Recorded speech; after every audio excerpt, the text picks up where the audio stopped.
कर लिए थे, जिसमें हमने एसिड की फिजिकल और केमिकल प्रॉपर्टीज़ की सारी बातें वहाँ पर डिस्कस हो गई थी। तो आज हम उसके नेक्स्ट क्लास से शुरू करेंगे, जो आपका नेक्स्ट टॉपिक आपका बचता है, और आज ही आपका जो ये सेकंड चैप्टर है वो फिनिश हो जाने वाला है। तो कोई भी डाउट्स हो आपको किसी भी चीज़ को लेकर, तो उसको आप कमेंट बॉक्स में ज़रूर पूछ सकते हैं, सो दैट कि आपको सारे के सारे डाउट्स क्लियर हो जाएँ।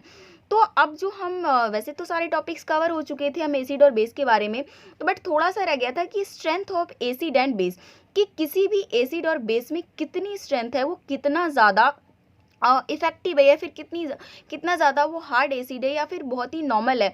तो उस चीज़ का पता हम किस तरीके से लगाते हैं, तो वो उसके लिए हम क्या यूज़ करते हैं, pH scale. The strength of N acid और base can be measured with the help of pH. It depends upon the number of H plus ions produced by an acid. किसी एसिड में H plus ions जितने ज़्यादा होंगे तो उतना ही वो acid strong होगा। और अगर हम बात करें बेस में, तो बेस में जितना ज़्यादा OH माइनस आयंस होगा तो उतना ही ज़्यादा वो बेस क्या होता है, स्ट्रॉन्ग होता है। तो पीएच स्केल के बारे में अगर हम बात करें, तो पीएच स्केल जो होता है वो आपका 1 से लेकर 14 तक होता है। वहाँ पर अगर हम बात करें कि कोई भी एसिड है कब किस सिचुएशन में वो सबसे ज़्यादा स्ट्रॉन्ग होगा, तो जब अगर आपका pH इज इक्वल टू 0 होता है तो वो उतना ज़्यादा आपका स्ट्रॉन्ग एसिड होगा। जिस तरीके से अगर 1 2 3 4 6 के आसपास आते आते तक जो एसिड्स होते हैं ना, वो उस टाइप के एसिड होते हैं जो कि हम नॉर्मली खा लेते हैं। लेमन हो गया आपका, और सिरका एंड ऑल, ये सारे के सारे जो होते हैं बहुत ही वीक एसिड होते हैं और उसको हम खा सकते हैं। लेकिन जो स्ट्रॉन्ग एसिड है वो तो हमारी बॉडी को डिस्ट्रॉय कर सकती है। और उसके बाद अगर हम बात करें बेस में, तो बेस में आपका जो पीएच सबसे जो हाईएस्ट होने वाला है वो 14 पे सबसे ज़्यादा आपका स्ट्रॉन्ग बेसिक नेचर होगा। और अगर हम बात करें कि पीएच अगर कभी भी 7 पे रहेगा, तो इसका मतलब क्या होता है कि वो जो आपका पर्टिकुलर सॉल्यूशन है वो आपका न्यूट्रल सॉल्यूशन है, ना तो उसमें एसिड है और ना ही उसमें बेस है। अब देखिए कुछ यहाँ पर एक दो इम्पॉर्टेंट पॉइंट्स है जिससे आपके क्वेश्चंस बनते रहते हैं फाइनल एग्जाम में, तो उसको भी देखना बहुत ज़रूरी है कि जो हमारी ये बॉडी है ना, वो भी एक पीएच पे वर्क करती है। मतलब हमारी बॉडी को वर्क करने के लिए भी एक पीएच को मेंटेन करना होता है, और वो पीएच का 7.0 से लेकर 7.8 के बीच में होना चाहिए। मतलब इससे ज़्यादा होगा तो भी हमारी बॉडी सही से फंक्शन नहीं करेगी, और अगर 7 से कम हुआ तो भी हमारी बॉडी सही से फंक्शन नहीं करेगी। तो ये तो हमारी पूरी बॉडी की बात। लेकिन अगर हम बात करते हैं अपने स्टमक की, तो स्टमक की पीएच वैल्यू कितनी होती है, 2। इट मीन्स हमारे जो स्टमक में काफ़ी ज़्यादा स्ट्रॉन्ग एसिड होता है, 2 भी मायने रखता है।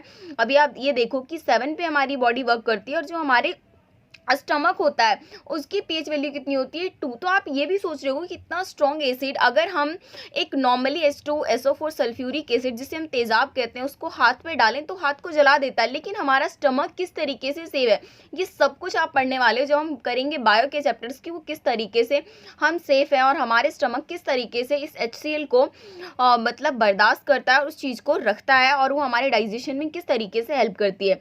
तो हमारा जो स्टमक है वो HCl प्रोड्यूस करता है, जिससे डाइजेस्टिव सिस्टम में काफ़ी हेल्प मिलता है, जो कि प्रोटीन को डाइजेस्ट करने का काम करता है। अगर हमारी जो स्टमक की पीएच और ज़्यादा डिक्रीज हो जाए, एक तो 2 है ही, बट उससे भी अगर ज़्यादा डिक्रीज हो जाए तो उस केस में क्या होता है, एसिडिटी की प्रॉब्लम हो जाती है। और एसिडिटी की प्रॉब्लम को सॉल्व करने के लिए क्या आता है, इनो मार्केट में। अब इनो का नाम तो आपने सबने सुना होगा, बट इनो को हम नॉर्मली अगर हम साइंस की लैंग्वेज में बोले तो वो सारी मेडिसिन जिससे हम न्यूट्रलाइज कर सकते हैं, अपनी एसिडिटी की प्रॉब्लम को सॉल्व कर सकते हैं, तो उन सारी चीज़ों को हम क्या कहते हैं, antacids. Those chemicals which helps to neutralize excess amount of acid in our body. हमारी बॉडी में वो सारी केमिकल्स जो कि अगर हमारी बॉडी में ज़्यादा एसिड हो गए तो उसको न्यूट्रलाइज करने के लिए जो केमिकल्स हम लेते हैं उसको हम क्या कहते हैं, एंटासिड्स। एंटासिड्स का सबसे बेस्ट एग्जांपल है आपका बेकिंग सोडा, जो कि इनो में भी प्रेजेंट होता है। मिल्क ऑफ मैग्नीशिया, ये भी आपका काफ़ी बेहतरीन एंटासिड होता है। जब आप डॉक्टर्स के यहाँ कभी भी देखोगे ना, तो एसिडिटी की जो वो मेडिसिन देते हैं, एक सिरप टाइप देते हैं, तो उसमें जब आप उसकी कंपोनेंट्स में देखोगे तो उसमें आपको मिल्क ऑफ मैग्नीशिया ज़रूर देखने को मिलेगा। सो नेक्स्ट टाइम से आप चेक भी कर सकते हो उसको। अब हम बात करते हैं, इस चैप्टर का नाम था एसिड बेसिस। तो एसिड और बेसिस हमारा कंप्लीट हो चुका है। अब हम करेंगे सॉल्ट्स के बारे में कि सॉल्ट्स आपका क्या होता है। तो those compounds which are performed by the reaction of acid and basis, मतलब एक ऐसा कंपाउंड जो क्या करता है, एसिड और बेस को रिएक्शन करके जो एक कंपाउंड्स फॉर्म होता है, उस चीज़ को हम क्या कहते हैं, सॉल्ट कहते हैं। एग्जाम्पल में आपका याद कर सकते हो NaCl हो गया, sodium chloride, NaHCO3 sodium hydrogen carbonate, Na2CO3 sodium carbonate. तो ये सारी की सारी हम चीज़ें करेंगे। उसमें सबसे ज़्यादा जो हम यूज़ करते हैं ना वो आपका NaCl है, जिसको हम नॉर्मली कॉमन सॉल्ट बोलते हैं। Is use for making baking soda, caustic soda, washing soda and bleaching powder. मतलब कॉमन सॉल्ट का हम हर जगह यूज़ करते हैं, चाहे हमें बेकिंग सोडा बनाना हो या फिर कास्टिक सोडा, वॉशिंग सोडा या फिर ब्लीचिंग पाउडर। सबके आपको केमिकल फॉर्मूले भी याद करने हैं, जैसे आपका baking soda sodium hydrogen carbonate, baking और कास्टिक सोडा आपका हो गया सोडियम हाइड्रोक्साइड, वॉशिंग सोडा हो गया आपका सोडियम कार्बोनेट, उसके बाद डेकाहाइड्रेट भी साथ में लगा रहेगा, ब्लीचिंग पाउडर आपका कैल्शियम ऑक्सीक्लोराइड। हम इन सबको अलग अलग भी पढ़ने वाले हैं और साथ में इसके यूजेस के केमिकल फॉर्मूला, इसे किस तरीके से फॉर्मेशन होता है, वो सारी की सारी चीज़ें आपको कवर करना है, क्योंकि इसमें से आपका क्वेश्चन डेफिनेटली आने ही आने वाला होता है। तो हम सबसे पहले हम बात करते हैं सोडियम हाइड्रोक्साइड की। तो it is obtain by the electrolysis of aqueous solution of sodium chloride. जब सोडियम क्लोराइड का एक्वस सॉल्यूशन में जब हम इलेक्ट्रोलाइसिस की प्रोसेस को उस पर अप्लाई करते हैं, तो उस चीज़ को वहाँ पर जो फॉर्मेशन होता है वो क्या होता है, आपका सोडियम हाइड्रोक्साइड का फॉर्मेशन होता है। ये आपका उसका रिएक्शन है कि NaCl को जब एक्वस सॉल्यूशन को जब आप वाटर के साथ रिएक्शन करवाओगे, तब आपके पास क्या प्रोड्यूस होगा, आपके पास होगा वो सोडियम हाइड्रोक्साइड प्लस में क्लोरीन और प्लस में यहाँ पर हाइड्रोजन गैस। तो यहाँ पर हम ये देख रहे हैं कि सोडियम हाइड्रोक्साइड को जब हम इलेक्ट्रोलाइसिस की प्रोसेस में दे रहे हैं, तो यहाँ पर हमारे पास एक क्लोरीन भी निकल कर आ रहा है, जिसे कि हम यूज़ करते हैं बहुत सारी इंडस्ट्रीज़ में, लेबोरेटरीज़ में। तो उसके बाद हम बात करते हैं कि sodium hydroxide is a strong base. Sodium hydroxide क्या होता है, एक स्ट्रॉन्ग बेस होता है और हम इसे लैब में यूज़ करते हैं in the manufacture of soaps हो गए, पेपर्स हो गए, इन सबके प्रोडक्शन के लिए सोडियम हाइड्रोक्साइड का यूज़ किया जाता है। अब हम नेक्स्ट चलते हैं ब्लीचिंग पाउडर, जिसका केमिकल फॉर्मूला है आपका केमिकल नेम। तो अगर इस क्वेश्चन में ना आपको इस तरीके से बोलते हैं, जैसे आपका ब्लीचिंग पाउडर है, अगर उन्होंने बोला है केमिकल नेम, तो आपको पूरा लिखना पड़ेगा, दैट इज कैल्शियम ऑक्सीक्लोराइड। और अगर उन्होंने पूछा है आपका कैल्शियम कि आप इसका पर्टिकुलर सिर्फ फॉर्मूला बताइए, तो आपको ये लिखना पड़ेगा CaOCl2। अब हम बात करते हैं कि आपका ब्लीचिंग पाउडर का फॉर्मेशन किस तरीके से होता है। So it is obtained by the reaction of chlorine gas with the dry slaked lime. अगर ड्राई स्लेक्ड लाइम के साथ क्लोरीन गैस का रिएक्शन करवाते हैं, तब ब्लीचिंग पाउडर का फॉर्मेशन होता है। तो आपको रिएक्शंस भी याद करने, जब आप ये चीज़ें याद करोगे ना, तो रिएक्शन जो है वो अपने आप ही याद होते चले जाएंगे आपको। अब हम बात करते हैं कि ब्लीचिंग पाउडर का क्या यूज़ होता है। So it is used as the bleaching agent in textile industry. Textile industry में ब्लीचिंग एजेंट के रूप में इसका यूज़ किया जाता है। उसके अलावा it is used as disinfectant to make water free from germs. मतलब पानी को सफाई करने के लिए, जैसे RO में भी आपने कई जगह सुना होगा कि इसमें हमारा क्या कि मतलब ब्लीचिंग एजेंट यूज़ कर रखा हमने, क्लोरीन वगैरह, और क्लोरीन की मेडिसिन भी मिलती है नॉर्मली बहुत सारे हॉस्पिटल में, जिससे कि आप वाटर को थोड़ा सा आप क्या कर सकते हो, जर्म से उसे प्रोटेक्ट कर सकते हो। एंड ब्लीचिंग पाउडर का आप यूज़ हम इस तरीके से भी करते हैं, ऑक्सीडाइजिंग एजेंट के रूप में भी यूज़ किया जाता है।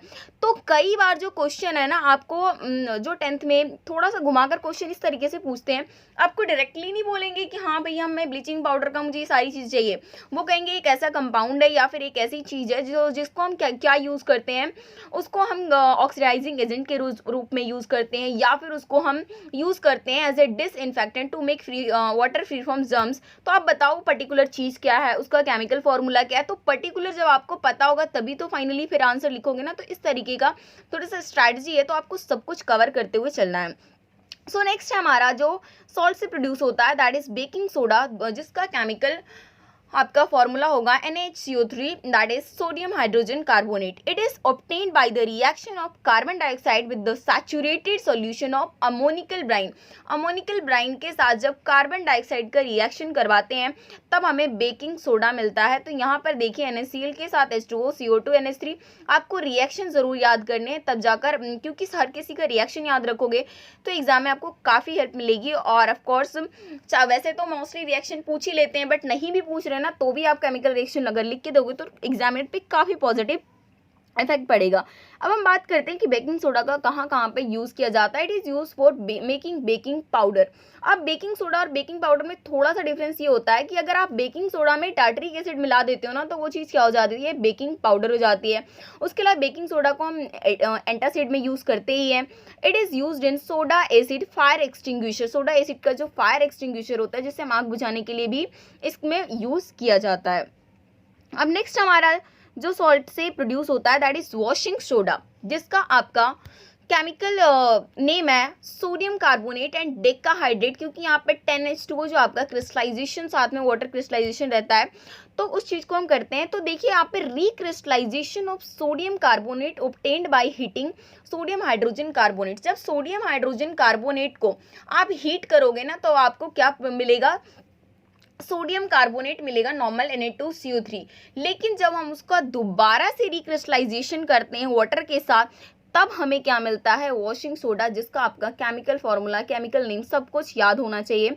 यूजेस के बारे में बात करें तो वॉशिंग सोडा का यूज़ हम करते हैं वॉशिंग पाउडर के लिए, उसके अलावा हार्ड वाटर को सॉफ्ट करने के लिए, और उसके अलावा ग्लास और सीमेंट के मैन्युफैक्चर के लिए भी इसका यूज़ किया जाता है।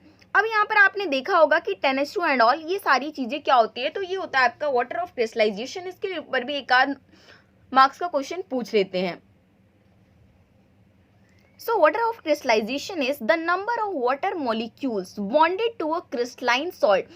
मतलब कि एक जो आपका क्या होता है, वाटर मोलिक्यूल्स के एक नंबर बॉन्ड किया जाता है, सो दैट कि उस सॉल्ट को क्रिस्टलाइन किया जाए, तो उस चीज़ को हम क्या कहते हैं, वाटर ऑफ क्रिस्टलाइजेशन। एग्जाम्पल है, जैसे यहाँ पर कॉपर सल्फेट का सोल्यूशन है जिसमें 5H2O है, तो यहाँ पर जो 5 मोलिक्यूल्स है वाटर का, वो क्या है आपका वाटर ऑफ क्रिस्टलाइजेशन है। उसी तरीके से भी प्लास्टर ऑफ पेरिस भी करेंगे, इसमें क्या होता है हाफ H2, तो ये भी आपका वाटर ऑफ क्रिस्टलाइजेशन है। जिप्सम होता है, उसमें 2 होता है मोलिक्यूल्स वाटर के, तो वो सारे के सारे जो एग्जाम्पल्स हैं वो आपके वाटर ऑफ क्रिस्टलाइजेशन के हैं। उसके बाद लास्ट जो आपकी बुक में है वो आपका प्लास्टर ऑफ पेरिस और जिप्सम का एक साथ आपका कवर हो जाने वाला है। दोनों रिएक्शंस आपको याद रखनी है अच्छी तरीके से।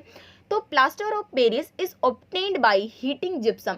जब आप जिप्सम को हीट करोगे 373 केल्विन पे, तब आपको क्या मिलेगा, प्लास्टर ऑफ पेरिस मिलेगा। जिप्सम का भी आपको केमिकल फॉर्मूला याद करना है, दैट इज कैल्शियम सल्फेट। और साथ में इतनी सी बात आपको याद रखना है कि जिप्सम में जो आपका वाटर के मॉलिक्यूल्स कितने, 2 मॉलिक्यूल्स, जबकि प्लास्टर ऑफ पेरिस में आपका हाफ मॉलिक्यूल है वाटर के। तो इस चीज़ को सिर्फ याद रखना है।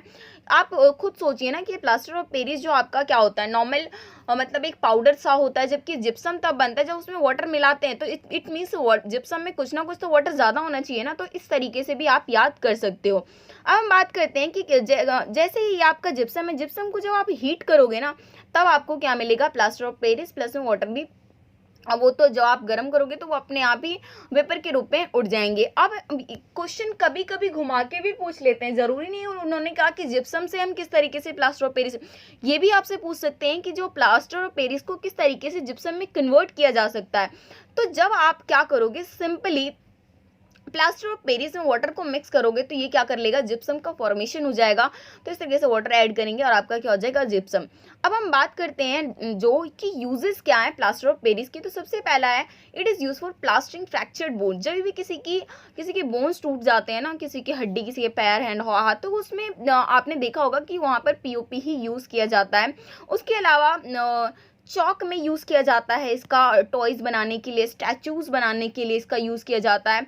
उसके अलावा वाइट वॉश से पहले ना, जो हमारे दीवारों को स्मूथ करने के लिए उसके सरफेस को भी इसका यूज़ किया जाता है। तो आज हमने कवर किया सबसे पहले स्ट्रेंथ ऑफ एसिड और बेस के बारे में। उसके बाद एंटासिड का टॉपिक काफ़ी इंपॉर्टेंट है, इस चीज़ को आपको करना है। उसके बाद सॉल्ट में अगर मैं बात करूँ ना आपका, तो सबसे ज़्यादा जो आपका इंपॉर्टेंट है वो आपका ब्लीचिंग पाउडर है। ब्लीचिंग पाउडर के बाद अगर हम बात करें आगे, तो बेकिंग सोडा, आपको सब कुछ इसका याद रखना है, रिएक्शन प्लस में chemical formula, chemical name. Washing soda को भी आपको करना है, साथ में प्लास्टर ऑफ पेरिस, इन सबको एकदम से आपको रट लेना है हर चीज़ को। और वैसे आप 1 से 2 बार पढ़ोगे ना, आपके माइंड में ये सारी की सारी बातें खुद सेट हो जाएंगी। और काफ़ी इंटरेस्टिंग भी है, क्योंकि हमारी डे टू डे लाइफ से ना बहुत ज़्यादा कनेक्टेड होती है केमिस्ट्री। ये केमिस्ट्री की सबसे अच्छी बात है। सो आई होप कि आपको ये सारे टॉपिक समझ में आए होंगे। तो वीडियो को लाइक कीजिए, कमेंट करना बिल्कुल मत भूलिए, और अपने फ्रेंड्स के साथ शेयर कीजिए। चैनल को सब्सक्राइब नहीं किया तो फटाफट चैनल को सब्सक्राइब कर लीजिए। Thank you.